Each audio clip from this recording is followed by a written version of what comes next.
በዓለማችን ላይ አንዳንድ ቦታዎች አሉ። እነዚያ ቦታዎች ላይ መኖር ብቻ ሳይሆን ዝም ብሎ መጎብኘት እንኳን የብዙ ሰዎች ህልም ነው። ዛሬ የምናያቸው ከተሞች የናጠጡ ሀብታሞች መፈንጫ፣ የቅንጦት ማዕከልና ገንዘብ ሁሉንም ነገር በሚገዛበት ዓለም ውስጥ ያሉ 5 ከተሞች ናቸው። እነዚህ ቦታዎች ላይ መኖር ብቻ ሳይሆን አንድ ቀን እንኳን መጎብኘት ከፍተኛ የገንዘብ አቅም የሚጠይቅ ነው።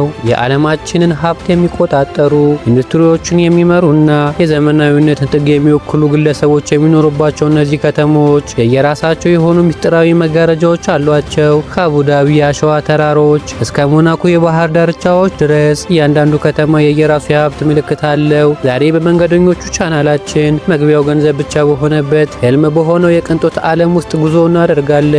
የዘመናዊ ኢኮኖሚ ምሰሶ በሆኑት በእነዚህ ከተሞች ምን ያህል ሀብት እንዳለና እነዚያን ሀብታሞች እንዴት እንደሚያኖራቸው አብረን እንቃኛለን።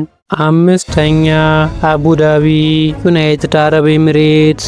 አቡዳቢ የዘመናዊነትና የበረሃው ዓለም ድንቅ ውህደት ናት። በነዳጅ ሀብት የተገነባችው ይህች ከተማ የሰውን ምናብ የሚፈታተኑ ሰማይ ጠቀስ ህንፃዎችና የቅንጦት ሆቴሎች መገኛ ናት። እዚህ የሚኖሩ ሀብታሞች በአብዛኛው ከነዳጅ ንግድ፣ ከኢንቨስትመንትና ከሪል ስቴት በሚያገኙት ገቢ የሚኖሩ ሲሆን አማካኝ ገቢያቸውን በዓመት በሚሊዮን በሚቆጠሩ ዶላሮች ይገመታል። ቤታቸው በወርቅና በውድ ዕቃዎች የተሸለመ ሲሆን መንገዳቸውን በዓለም ላይ ባሉ እጅግ ውድ መኪናዎች ተጥለቅልቆ ይታያል። ወደ ሌላ ሀገር ለመጓዝ የሚሆን ለንግድ ስራ እጅግ ዘመናዊ የሆኑ የግል አውሮፕላኖችን ወይም ደግሞ ፕራይቬት ጀቶችን በብዛት ይጠቀማሉ። አቡዳቢ ለሀብታሞች ህይወት፣ ደስታና ቅንጦት ሁሉ ነገር የተሟላባት ቦታ ናት። በየዓመቱ ለኢንቨስትመንት በሚሊዮን የሚቆጠሩ ዶላሮችን በአካባቢው ላይ የሚያፈሱት እነዚህ ባለ ሀብቶች ከተማዋን ለዘመናዊው ዓለም የቅንጦት መዳረሻ አድርገዋታል። አራተኛ ኒውዮርክ ዩኤስኤ አሜሪካ። ኒውዮርክ በተለይም ማንሃታን አካባቢ የሚገኙት የቅንጦት አፓርታማዎች የዓለም ሀብታሞች የሚኖሩባቸውና የሚነግዱባቸው ዋና ስፍራዎች ናቸው።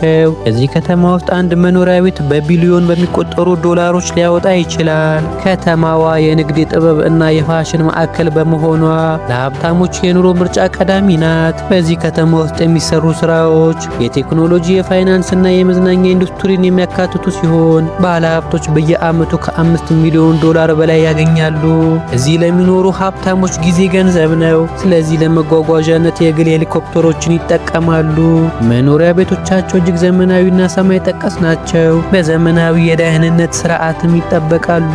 ኒውዮርክ የሀብታሞች የንግድ ሜዳ በመሆኗ ሁልጊዜም በሀብት ፍለጋ የተጠመደች ከተማ ናት። የቢሊዮነሮች አኗኗር እዚህ እጅግ ፈጣንና ቀልጣፋ ሲሆን እያንዳንዱ የንግድ እንቅስቃሴ ለሀብታሞች የተመቻቸ ነው። ሶስተኛ ሲንጋፖር። ሲንጋፖር በደቡብ ምስራቅ እስያ የምትገኝ ከፍተኛ ገቢ ያላቸው ግለሰቦች የሚሰባሰቡበትና ኢንቨስት የሚያደርጉበት ዋና ቦታ ናት። ሲንጋፖር ውስጥ ያሉ የሀብታሞች ገቢ በአብዛኛው ከቴክኖሎጂ፣ ከዓለም አቀፍ ንግድና ከኢንቨስትመንት ይመነጫል። እዚህ የሚኖሩ የሀብታሞች ቤቶች በዘመናዊ አርኪቴክቸር የተገነቡና ከአረንጓዴ ተፈጥሮ ጋር የተዋሃዱ ናቸው። አኗኗራቸው እጅግ ሰላማዊ፣ ደህንነቱ የተጠበቀና ዘመናዊ ነው። ሲንጋፖር ውስጥ ያለው የትራንስፖርት ሁኔታ እጅግ የተደራጀ ቢሆንም ሀብታሞቹ ግን የራሳቸውን የቅንጦት ተሽከርካሪዎችና አውሮፕላኖችን ይጠቀማሉ። በዚህ ከተማ ውስጥ የቅንጦት ህይወት ማለት ንጽህና፣ ደህንነትና ከፍተኛ ጥራት ያለው የህይወት አኗኗር ማለት ነው። ሁለተኛ ዙሪክ ስዊዘርላንድ። ዙሪክ የዓለም ባንክና የፋይናንስ ማዕከል በመሆኗ ለሀብታሞችና ለባንክ ባለሙያዎች ተመራጭ ከተማ ናት። እዚህ የሚኖሩ ሀብታሞች አኗኗራቸው በጣም የተረጋጋና የተጠበቀ ነው። ስዊዘርላንድ ለሀብታሞች የምትሰጠው አገልግሎት ከጥራት አንጻር እጅግ የተለየ ነው። ዙሪክ ውስጥ የሚኖሩ ሰዎች በአብዛኛው በባንክ ስራ፣ በኢንሹራንስና በቴክኖሎጂ ዘርፍ የላቁ ናቸው። የአንድ ነዋሪ ኑሮ ወጪ በዓለም ላይ ካሉ ውድ ከተሞች ቀዳሚ ተርታ አስቀምጧታል። ለግል ደህንነታቸው ሲባል እጅግ ውድ የሆኑና የታጠቁ የቅንጦት ተሽከርካሪዎችን ይጠቀማሉ። የቤት አሰራራቸው ዘመናዊ ቢሆንም ከጥንታዊ የስዊስ ጥበብ ጋር የተዋሃደ ነው። ባለሀብቶቹ የራሳቸውን ንብረት በአስተማማኝ ሁኔታ ለመያዝ ለስዊዘርላንድ ባንኮች ቅድሚያ ይሰጣሉ። አንደኛ ሞናኮ። ሞናኮ በፈረንሳይ ድንበር ላይ የምትገኝ ድንቅዬ አገር ብትሆንም በዓለማችን በነፍስ ወከፍ ከፍተኛ ሚሊዮነሮች የሚኖሩባት ቦታ ናት። እዚህ ከተማ ውስጥ ገቢ ታክስ የሚባል ነገር የለም። ይህ ደግሞ በዓለም ዙሪያ ላሉ ባለሀብቶች ዋነኛ መዳረሻ አድርጓታል። ነዋሪዎቹ በአብዛኛው በግል የቅንጦት ጀልባዎች ይንቀሳቀሳሉ።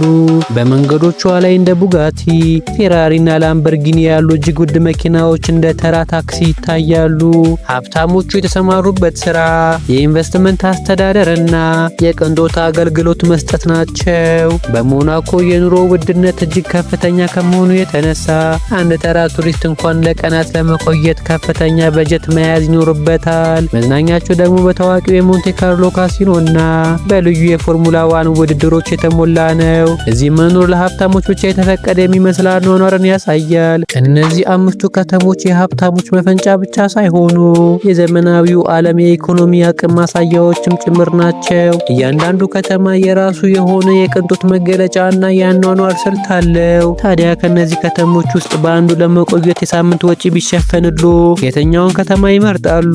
ሀሳቡን በኮሜንት መስጫው ላይ አጋሩን። በቀጣይ ጉዟችን ቻናሉን ሰብስክራይብ ማድረግና የደውል ምልክቱን መጫን አይርሱ። በቀጣይ በሌላ አስደናቂ ጉዞ እስከምንገናኝ መልካም ጊዜ